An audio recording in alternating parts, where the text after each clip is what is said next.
कि एक पंडित जी थे, बहुत अच्छे थे, बहुत नेक थे, लेकिन उनकी जो पंडितानी थी, वो पंडित जी बाहर जाते तो अपना रंग रूप बदल लेती थी। उनके कोई औलाद नहीं थी, उनकी तुलसी सूख जाती थी, गाय भी बच्चियां नहीं देती थी, बांझ थी, और उनकी पत्नी भी बांझ थी।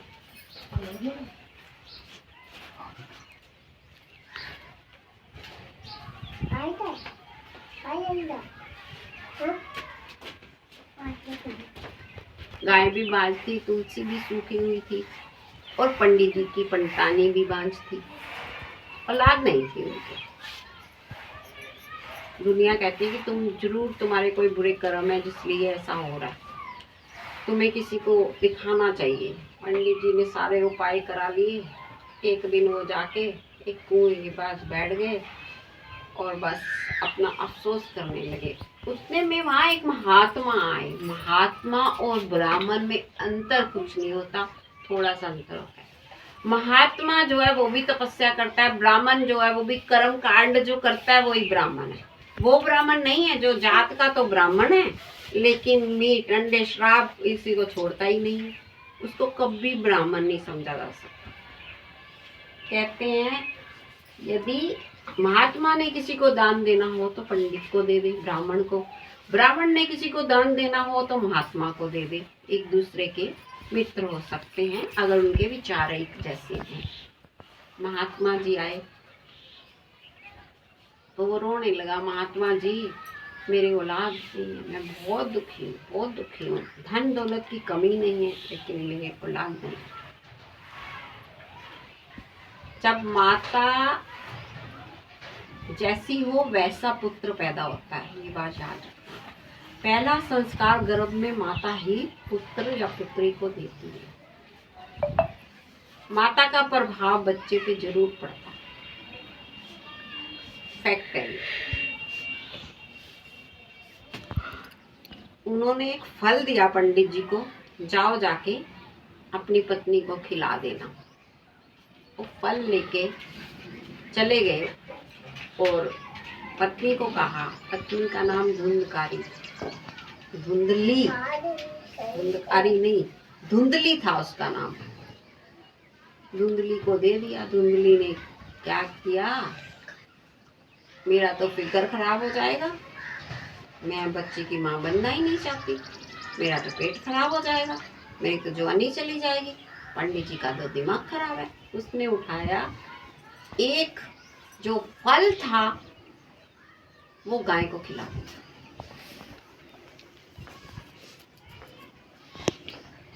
फल गाय को खिला दिया और समय आने पे गाय के एक बच्चे ने जन्म लिया, जो आधा तो गौ का मुंह था और आधा शरीर मानव का था।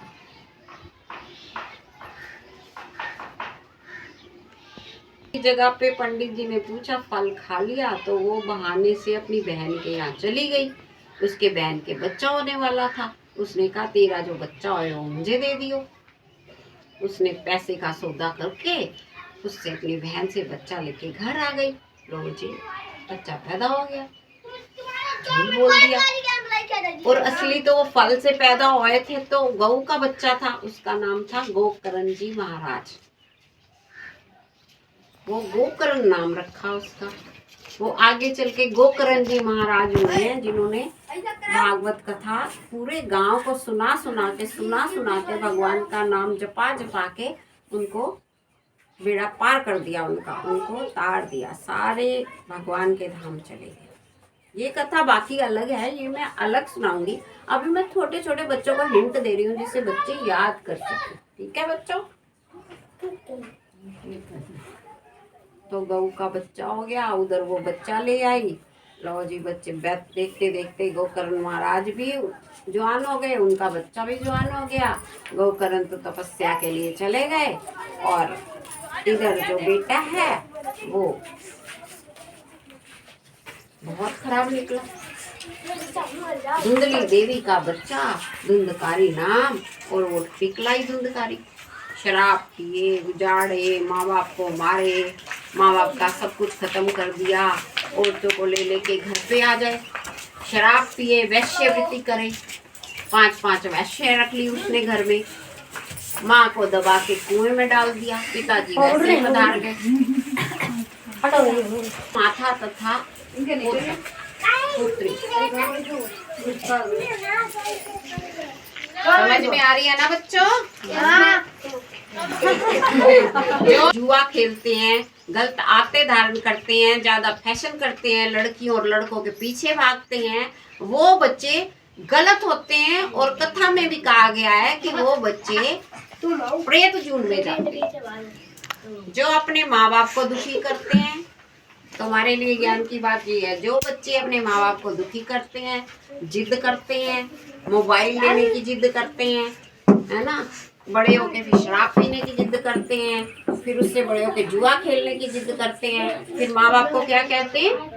कहते हैं ये, अरे तुम्हें कुछ नहीं पता आजकल के जमाने में क्या होता है। जिनको हम उंगली पकड़ के चलना सिखाते हैं, वो बच्चे हमें बड़े होके कहते हैं कि तुम्हें कुछ नहीं पता। अरे तुम जब पैदा हुए थे तुम्हें कुछ नहीं पता था। माँ ने उंगली पकड़ के चलना सिखाया। पहली टीचर तुम्हारी माँ ही होती है, पहली गुरु माँ ही होती है। उस माँ को आज तुम कहते हो तुझे कुछ नहीं पता। इसको कहते हैं धुंधकारी बच्चे। और एक गोकर्ण महाराज है, वो भी तो बच्चे हैं। उन्होंने नाम लिया, गुरु का कहना माना, पंडित जी को गुरु बनाया, नाम जपा। कैसे नाम जपा? ओम नमो भगवते वासुदेवाय, ओम नमो भगवते वासुदेवाय, वासुदेवाय श्री रामचंद्राय, वासुदेवाय श्री रामचंद्राय, ओम नमो भगवते वासुदेवाय। उन्होंने नाम जपा, दिन रात नाम जप लिया, समाधि लगा ली और नाम ही जपते रहे। वो हो गए भगवान के भक्त, अच्छे बच्चे, माँ बाप के आज्ञाकारी, माँ बाप की सेवा करने वाले। लेकिन वो चले गए तपस्या में, और जिस धुंधली ने गलत कर्म किए थे उसके बेटे ने ही उनको कुएं में गिरा के दबा दिया, मार के गिरा दिया। यदि माँ गलत कर्म करती है, यदि नारी गलत कर्म करती है, तो उसकी औलाद ही उसका दंड बन जाती है। कई दफा मैंने देखा है कि माँ बाप को औलाद ही दंड दे देती है। जब हम बच्चा पैदा करते हैं, हमारा बच्चा है, तो जब हम अपने माता पिता सास ससुर को देखते हैं तो उन्हें कुछ नहीं समझते, फिर तुम्हारी औलाद भी तुम्हें कुछ नहीं समझेगी। इसलिए बच्चों को भगवान का नाम सिखाना चाहिए, हरि नाम सिखाना चाहिए, कृष्ण नाम सिखाना चाहिए, राम नाम सिखाना चाहिए। क्यों सिखाना चाहिए? नाम जिसका लोगे वो तुम्हारे अंग संग रहेगा, और भगवान कृष्ण अंग संग रहेंगे, भगवान नारायण अंग संग रहेंगे, तो वो दो चीज जरूर देंगे, सद्बुद्धि और कर्म की शक्ति। क्योंकि उनका मेन काम ही ये है कि जब धरती पे आते हैं कर्म करके दिखाते हैं, या गीता में कर्म सिखाते हैं। कोई भी समस्या हो गीता में चले जाओ, गीता के एक ही श्लोक पढ़ लो, तुम्हारी सारी समस्या हल हो जाएगी। उसका संस्कृत नहीं आती तो हिंदी की गीता पढ़ो। मुझे संस्कृत कम आती है, मैं सिर्फ मंत्र जपने के लिए ही संस्कृत को धारण करती हूँ। वैसे मेरे को संस्कृत इतनी नहीं आती, थोड़ी बहुत सीखी हुई है, सीखने से कुछ ना कुछ आता है, लेकिन प्रैक्टिस नहीं है मुझे कि हाँ मैं बोल सकूं। क्योंकि ये संस्कृत का अपमान होगा मेरी प्रोनाउंसिएशन अगर ठीक नहीं होगी तो हिंदी में भी ज्ञान है। जरूरी नहीं है कि हमें संस्कृत नहीं आती तो हमें ज्ञान नहीं मिलेगा गीता का, मिलता है, हिंदी के अनुवाद भी है। भगवान कृष्ण कर्म के देवता हैं, उन्होंने कर्म सिखाया है। एक भक्त मेरे को कह रही थी कि मुझे कुछ समझ नहीं आता, मुझे आपकी बात समझ नहीं आती। ऐसे नहीं, ऐसे ऐसे नहीं, ऐसे। वो मेरे को टोक रही थी। मैंने कहा जब तुम बड़ों को टोकोगे, बड़ों की बात पूरी होने ही नहीं दोगे, तुम्हें ज्ञान कैसे आएगा? तुम्हें ज्ञान आएगा गीता पढ़। भगवान कर्म सिखाते हैं। एक मेरी भक्त कहती, आप कहते हो आपने कुछ नहीं देना। मैं क्या बात, मैं तो कुछ नहीं देती, मैं देने वाली ही नहीं हूँ। और भगवान कहते हैं वही देगी, तुम उसी के पास जाओ। अब करे तो करे क्या? मैं कहती हूँ तुम भगवान के पास जाओ, पहले कर्म तो सीखो, पहले कर्म सीखो। प्रथम मेरा कर्म है, दूसरा भगवान है। यदि तुम कहो कि कोई भगवान कोई चमत्कारी शक्ति है, ये कर दे, वो कर दे, वो कर दे, नहीं। कान इधर से पकड़ो या ऐसे पकड़ो, पकड़ना कान ही है। इसी तरह हमें कर्म से ही सब कुछ मिलता है। अब लोग कहते हैं हम पूजा करते हैं, हम तो जी पूजा करते हैं, हम तो जी करते हैं, हम तो वो करते हैं, हम तो वो करते हैं। और कर्म, कर्म क्या करते हो? तुम माँ बाप के प्रति कैसे हो? तुम सास ससुर के प्रति कैसे हो? तुम बहन भाइयों के प्रति कैसे हो? तुम रिश्तों के प्रति कैसे हो? अपने दोस्तों के प्रति कैसे हो? अपने पड़ोसियों के प्रति कैसे हो? वो मायने रखता है। अगर आरती पूजा करके नाम जप के तुम्हारे मन को शांति नहीं मिली, तुम नेगेटिव सोचते हो, नकारात्मक सोचते हो, तो कोई फायदा नहीं है ऐसी पूजा का। कई लोग मैंने देखे हैं, वो कहते हैं हम रोज मंदिर जाते हैं, और घर आके कहीं कहीं तो फिर डंडा ही बजाते हैं। वो तो भगवान को भी बदनाम करना हुआ। कहते हैं जिसके हृदय में छल और कपट हो भरा, उसका मंदिर में जाने से क्या फायदा। मन की शुद्धि तो कर ले जरा बावरे, व्यर्थ जीवन गवाने से क्या फायदा। जिसके हृदय में छल और कपट हो भरा। फूलों का प्रसाद लेके, ये प्रसाद लेके, वो प्रसाद टोकरियां सजा के, थाल सजा के मंदिर में चढ़ा रहे हैं।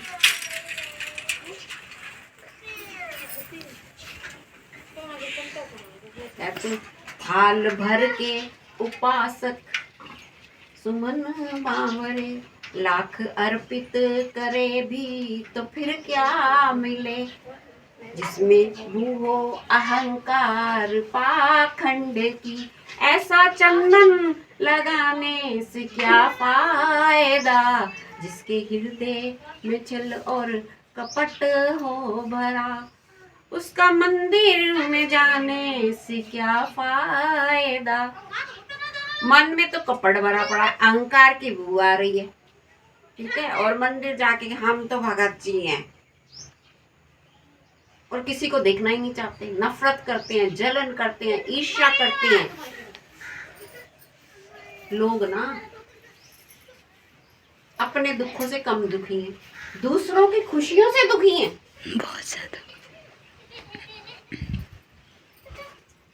हमें दुखी है तो कोई बात नहीं, दूसरे की खुशी से जलना है। वो कहने का मतलब ये है, हम खुश तो पड़ोसी दुखी है ना, हम दुखी तो पड़ोसी खुश। ऐसा जमाना आ गया रिश्तों में, नातों में। पहले रिश्ते नातेदार एक दुख तो सारे ही दुखी हो जाते थे, सारे बैठ के दुख मनाते थे, अफसोस मनाते थे, हेल्प करते थे, सपोर्ट करते थे। लेकिन अब क्या है, अब जो दुखी है तो उसको चार बातें बनाएंगे और दुखी करके चले जाएंगे, गिरते को गिराएंगे, संभालेंगे नहीं, और कोशिश में लगे रहेंगे कोई ऊपर उठ रहा है तो कब गिरे। ये है आज के संस्कार जो नहीं होने चाहिए। नाम जपने से बच्चों बुद्धि शुद्ध होती है, ठीक है, नाम जपने से बुद्धि शुद्ध होती है। हमारे जो है हृदय के द्वार खुलते हैं, हम सबसे प्रेम करते हैं।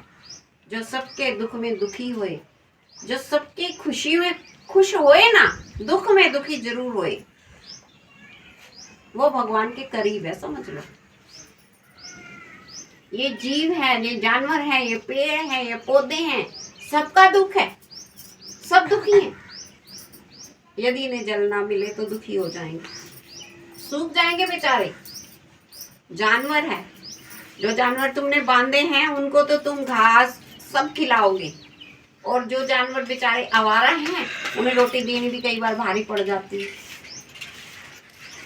हर जीव के प्रति प्रेम रखो, ऐसा चरित्र होना चाहिए। गोकर्ण महाराज जैसा, धुंधकारी जैसा नहीं, खा लिया पी लिया गवा दिया। दारू पी, दारू रोज का काम है, दारू पी, सिगरेट पी, ऐश करी, सो गए, सुबह उठे फिर वही काम। आज कोई कहता है हम दारू पीते हैं, क्या हुआ? कल को तुम्हारा लड़का जो बाहर निकल के दारू भी पिएगा, जुआ भी खेलेगा, रंडीबाजी भी करेगा, फिर तुम क्या करोगे? और संस्कार तो तुम्हारे ही,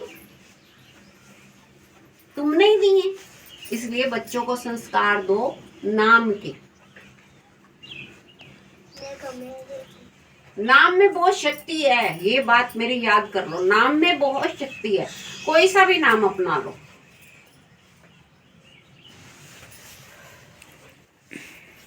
कलयुग केवल नाम आधारा, सुमिर सुमिर नर उतरे पार। राधा नाम ले लो, राधा नाम से प्रेम जागृत हो।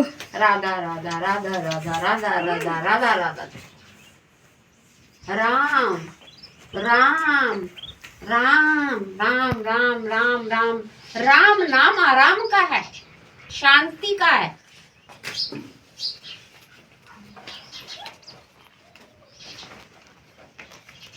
कृष्ण नाम कर्म का है। राधे कृष्ण, कर्म और प्रेम दोनों मिलता है। सिया राम, त्याग का, सहन शक्ति का। गौरी शंकर का नाम ओम नमो शिवाय, ओम नमो शिवाय, ओम नमो शिवाय। शिव और शक्ति का नाम।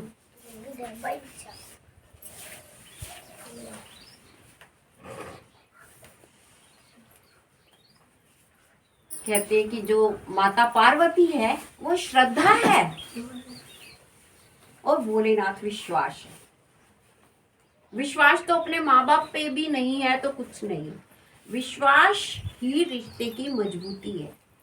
जो हमें भगवान से बनाना है वो नाम जप से होगा। कौन कौन बच्चा नाम जपेगा? हाथ खड़ा करो। तुमने क्या जपना है? राधे राधे राधे राधे राधे राधे राधे राधे 108 बार जपना है। एक है ना? हाँ, 108 बार, एक माला। हाँ, सो जाएंगे पढ़ के? तो सो जाने दो। जो ध्यान में ओम की ध्वनि सुनो, ओम नमः शिवाय करो, और करते करते करते करते तो नींद भी लग गई तो कोई अपराध नहीं है। और बच्चों के लिए तो बिल्कुल नहीं है, वैसे कोई अपराध नहीं है। तो हमारा ध्यान तो भगवान में लगा है तो सोए सोए भी हम वहीं पहुंच जाएंगे। मैं कई दफा मेडिटेशन ज्यादा करूं तो मुझे भी नींद आ जाती है, और नींद में भी ऐसे लगता है हम जप ही रहे हैं। वो नींद भी बहुत प्यारी है, वो नींद भगवान तक पहुंचा देती है। जब बंदा मर जाता है और जो बंदा सो जाता है, क्या अंतर है उसमें? कोई अंतर नहीं, सोया मरा बराबर है। तो मर के भगवान के पास पहुंचते हैं हम, और जिसके हृदय में भगवान है वो सोया सोया भी भगवान के पास ही जाएगा। जो मेरे रोम रोम में भगवान है तो नींद में भी भगवान है, फिर तो मजा ही आ जाएगा ना, आनंद ही आ जाएगा ना। सोते उठते जगते। अब औरतें कहती हैं मुझे कि हमें टाइम नहीं मिलता, बहुत काम होता है। मोबाइल है ना, उसके लिए टाइम निकालते हो ना। चलो रसोई में मोबाइल लगा लो, साथ में नाम लगा लो, नाम सुनते रहो, सुनते सुनते जो चीज कानों में जाएगी वो हृदय में जरूर जाएगी। हाँ, एक कान से डालो दूसरे से निकाल दो तो नहीं जाएगी। एक जगह पे 2 मूर्तियां बिक रही थी।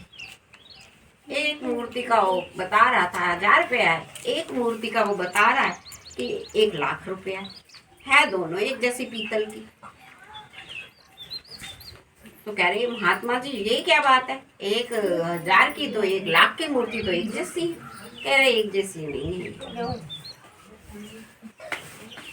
बैठे हैं महात्मा जी, सारी दुनिया देख देख के जा रही है इन मूर्तियों में।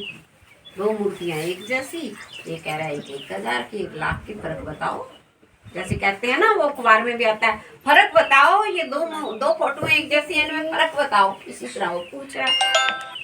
इतने में एक महात्मा जी आते हैं।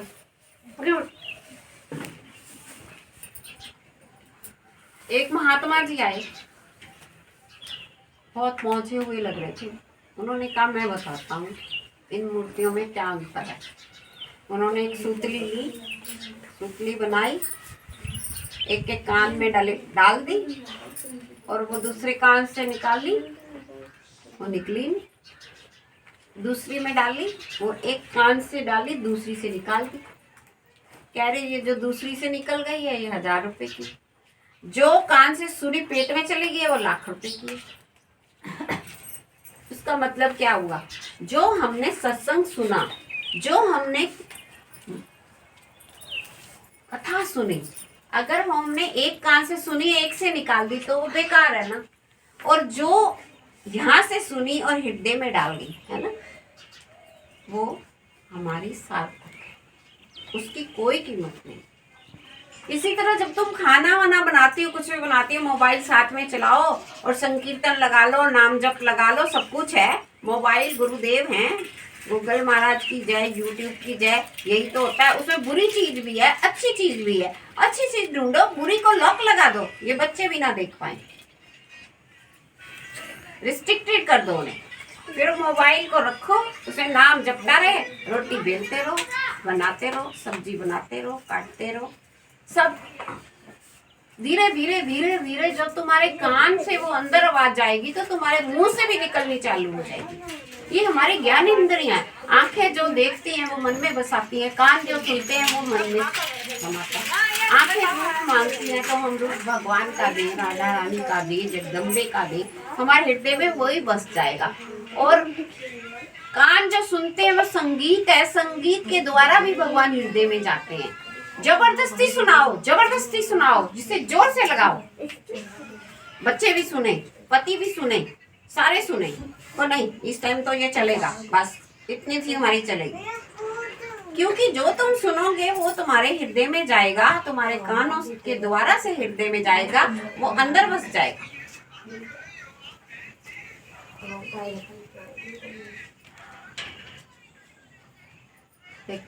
ऐसे ही हुआ, वो महात्मा जी ने पहचान लिया। इसी तरह व्यक्ति की पहचान है।